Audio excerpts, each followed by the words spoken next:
Ronnie Wood's work with the Faces and the Rolling Stones is well known to rock fans all over the world. But Ronnie got his start in music in 1964. Between 1964 and 1969, Ronnie Wood played with bands like The Byrds and The Creation, and he also played bass for Jeff Beck. This video will be focused on his early days in music, and we're also going to take a look at his session work during that period. Let's begin.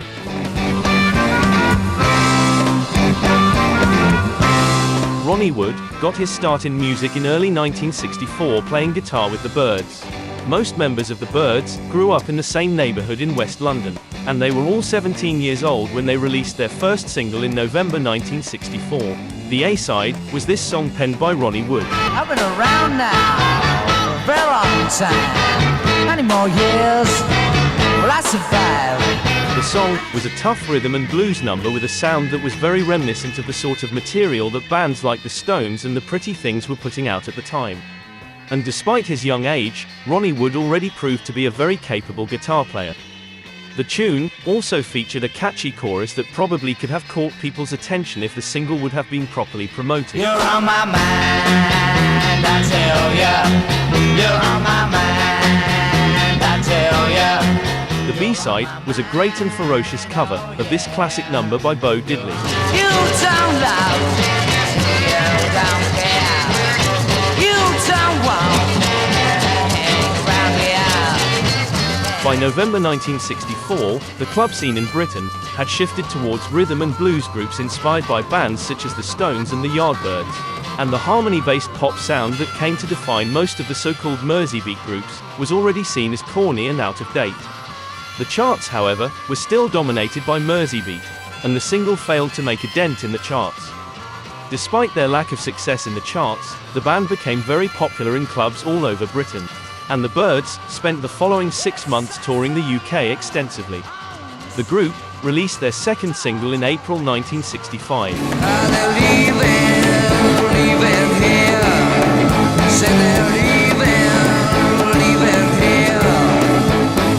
The A-side was a wild-sounding cover of this Motown classic written by Eddie Holland.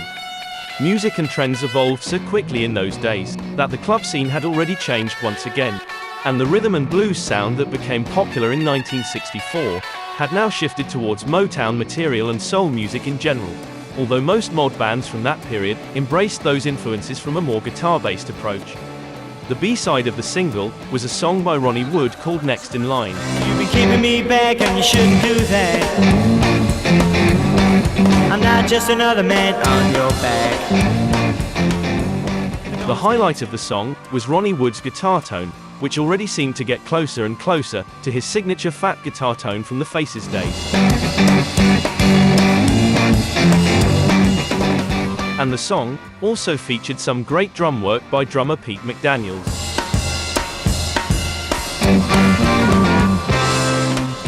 At this point, the band had gained a loyal fan base that would follow them everywhere. One of their many fans was future Motorhead leader Lemmy Kilmister. In a magazine interview from 1993, Lemmy said, "The Byrds were a big influence on my career. An incredibly large influence on my career, really. They had 3 singles, and I used to play all of them. They used to play stuff you'd never heard before, and they played a lot of their own stuff. Ronnie used to write a lot of songs. He was powerful, and the look of them was great as well. Ronnie in a 3-piece tweed herringbone suit on stage, and a white Telecaster, and then very sharp moves and all that. One of the best gigs I ever saw was the Byrds and the Action. They were another great band. Back then, you didn't really need to have hits to be big. You could be huge on the club circuit, more even than a lot of chart bands, because you were popular with everyone that went there and knew you. Whereas, if you'd just come out of nowhere with a chart record, it didn't necessarily mean they were going to like you in the clubs." The band appeared on the television show Thank You Lucky Stars promoting the single. But unfortunately, just like so many television appearances from that era, the show was erased and taped over, and therefore, lost forever.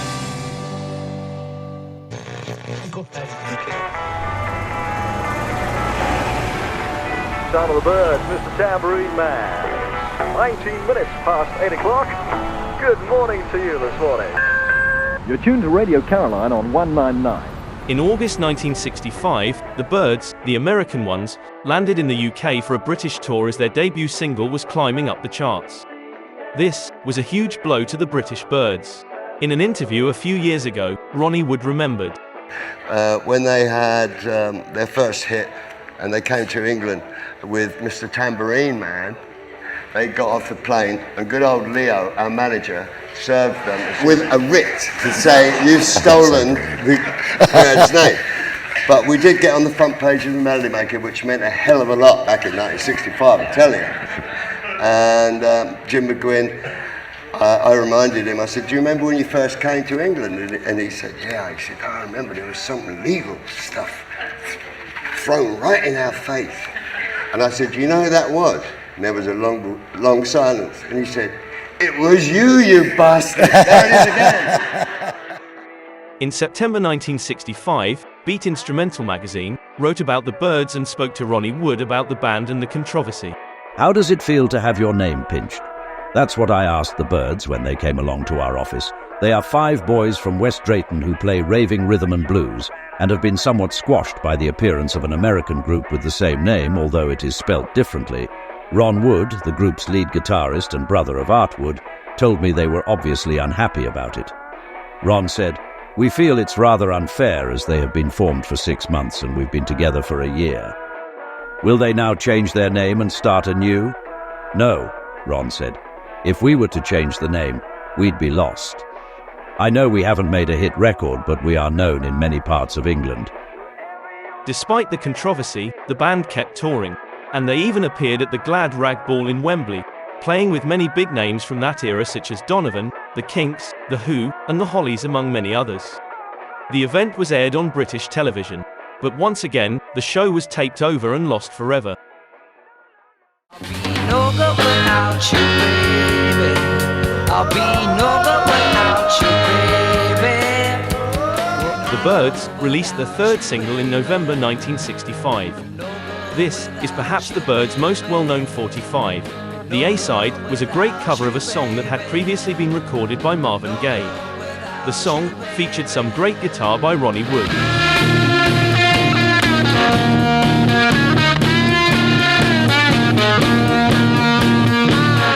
Considering that this was released in October 1965, his fat guitar tone was quite ahead of its time.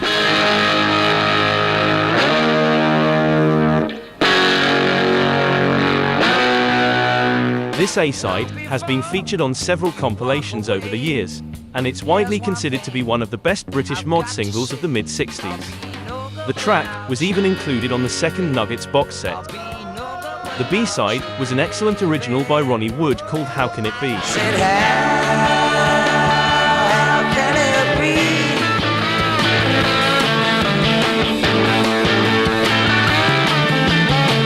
Again, one of the highlights of the song was Ronnie's ferocious attack on the guitar.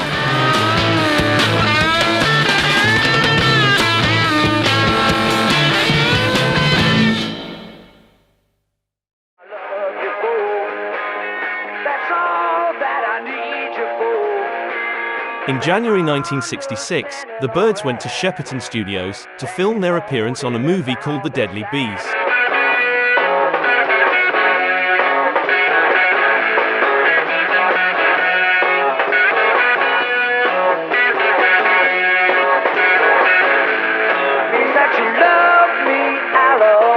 Unfortunately, the song they performed on the film was never issued as a single, and by the time the movie was premiered in April 1967, the Byrds had already broken up. After the release of the 3rd single, the Byrds left Decca Records and moved to Reaction Records, a label founded by Robert Stigwood.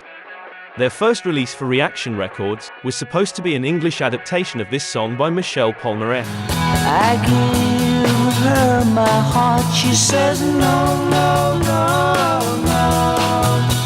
The label, however, wasn't satisfied with the sound of the song, and the track wasn't issued as a single. Their first 45 for Reaction Records was finally released in September 1966. I never saw a night so right for love. Never saw the stars so bright above. Robert Stigwood decided to release the single as the Byrds in order to avoid confusion with the American Byrds. This is by far the most valuable 45 by the group, Copies of the single have exchanged hands on Discogs or eBay for over £800. Are you gonna say those magic words? Are you gonna say those magic words? I'm moving close. And just like their previous single, this song is also regarded as one of the best mod freakbeat songs from that era. The B-side was a Ronnie Wood and Tony Monroe composition called Daddy Daddy. I spin the world of sound. Despite their popularity in clubs, their lack of chart success prompted the band to break up shortly after the release of this single. The group played their last gig in February 1967. But Ronnie Wood and bassist Kim Gardner had already started to work on new projects in late 1966. Wood and Gardner formed a band called Santa Barbara Machine Head, with future Deep Purple member John Lord on organ and Twink on drums. At the time, Twink was a member of Tomorrow, a band which featured future Yes guitarist Steve Howe. And Twink would later join the Pretty Things in 1968. John Lord had been a member of the Artwoods, a band which featured Ronnie Wood's older brother on vocals.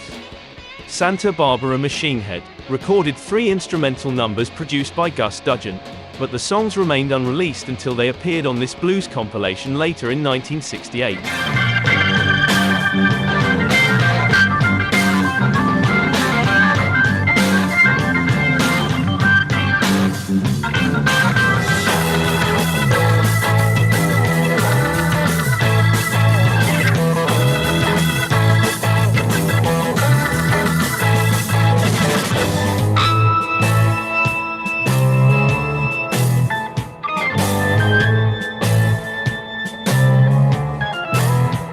Joining Jeff Beck as a bassist was Ronnie Wood's next step in his music career. In early March 1967, the melody maker asked Ronnie Wood about the group. Ronnie said, "I used to play lead guitar with the Byrds, but I don't mind playing bass for Jeff. He's a very good blues guitarist and I expect we will be playing blues, with a difference." At this point, the band's lineup consisted of Jeff Beck on guitar, Rod Stewart on vocals, Ronnie Wood on bass, and Ray Cook on drums. The band embarked on a British tour with the Small Faces and Roy Orbison. But the group's first show was a complete disaster and got terrible reviews in the press. Melody maker journalist Chris Welch wrote, The band was obviously under-rehearsed, and in the first house on opening night, Jeff walked off stage when the power failed. Rod Stewart attempted to salvage what remained of the act. In the second house, they played badly and created a very poor impression. It was a sad occasion, and an object lesson relying too heavily on past reputations. The show was such a disaster that Jeff Beck dropped out of the tour after that first gig, and drummer Ray Cook was also fired from the band after just one show.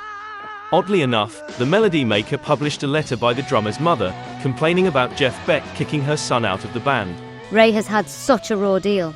He was brought out of the group he was playing with, Sands, and asked to join Jeff's group for the tour. He was promised a bright future, and now he faces a very grim one with no job, no prospects, and a very heavy debt incurred by a new drum kit, costing £400, which he was told he would need for the new group. His father traded in his own set of drums to help him raise part of the money. After the first disastrous night of the tour, Jeff left another member of the group to tell Ray that he was out. Now my husband and I have to support Ray, who has a wife and child, until he can find another group. I can't understand why Jeff should do this to Ray. We've known him a long time, and Jeff and Ray played together before in a group called the Tridents. Jeff was a friend of the family. Ray had his 19th birthday the day after the tour opened. What a marvellous birthday present. I don't know how or where he'll pick up again.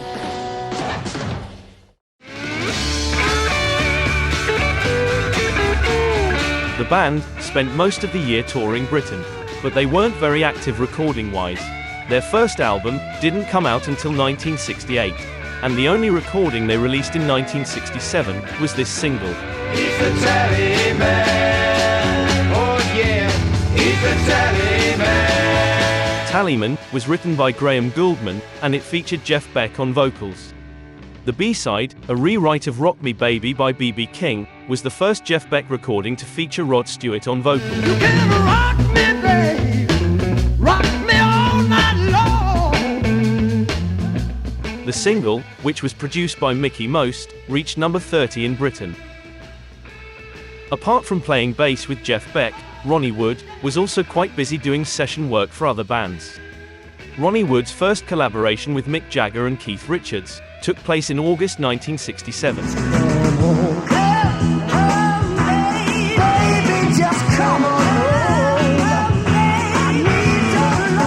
Rod Stewart and P.P. Arnold recorded this single that was supposed to be released by Immediate Records, a label founded by Stones manager Andrew Alden.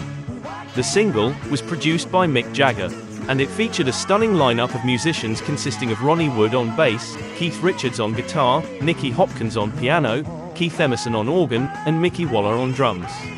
However, due to Immediate Records' financial struggles, the song remained unreleased until 1975, when it was featured on an American compilation.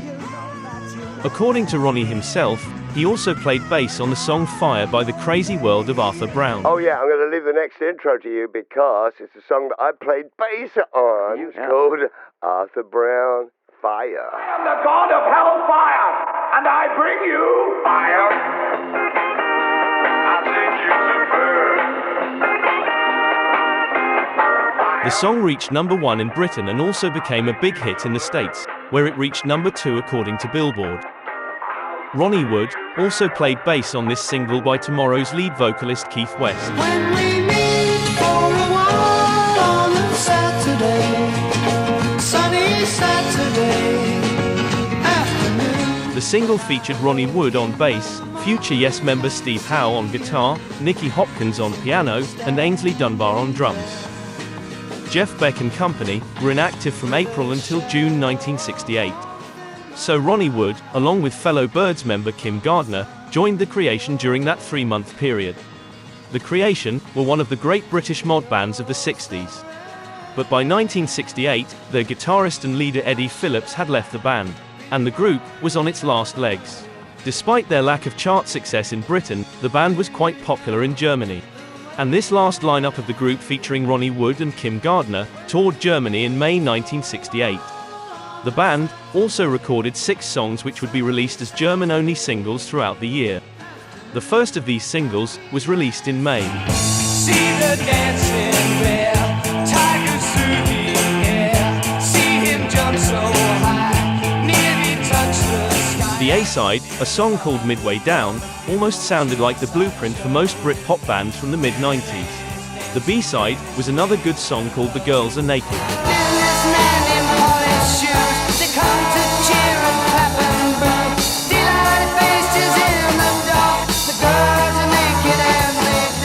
The second of these Creation singles was released in August 1968. The A-side was a rather forgettable cover of Boney Maroney.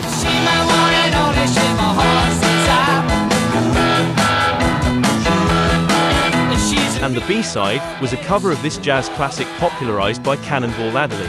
My baby, she's made out of love, like one of those bunnies out of the Playboy Club. The final single by The Creation with Ronnie Wood on guitar was released in December 1968. The A-side was one of the best songs that this final lineup of The Creation recorded.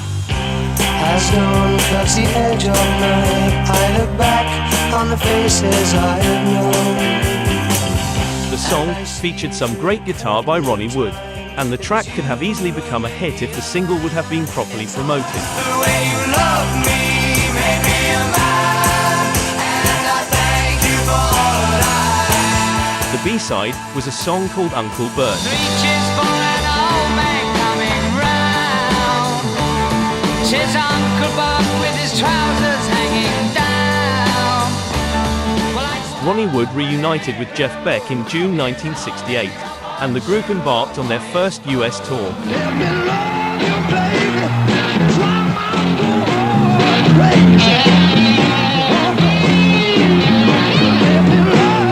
The band's first album, Truth, was released a couple of months later.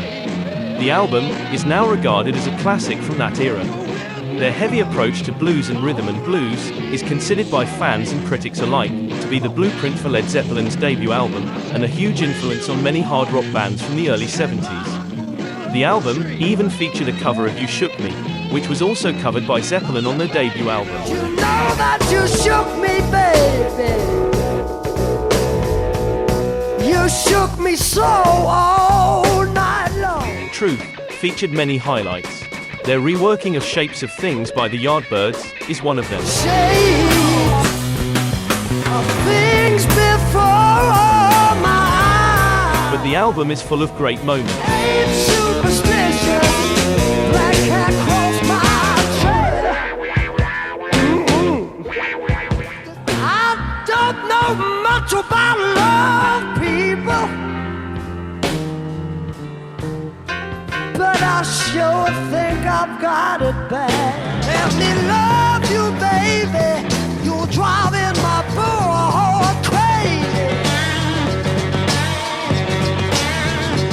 And now there is no more than you. The album also featured Beck's Bolero, a song that Jeff Beck recorded with Jimmy Page and Keith Moon in late 1966.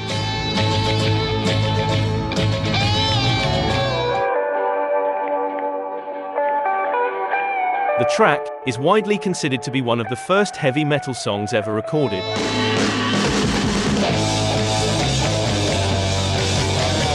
Last song of the afternoon from Jeff Beck.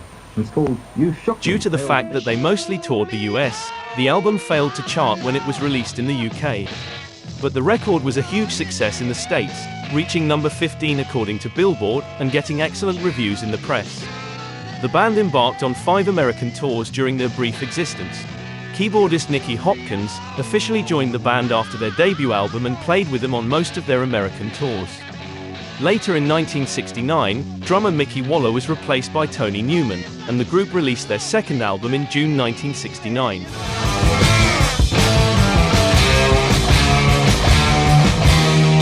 During the recording sessions, the group also laid down 3 backing tracks for Donovan.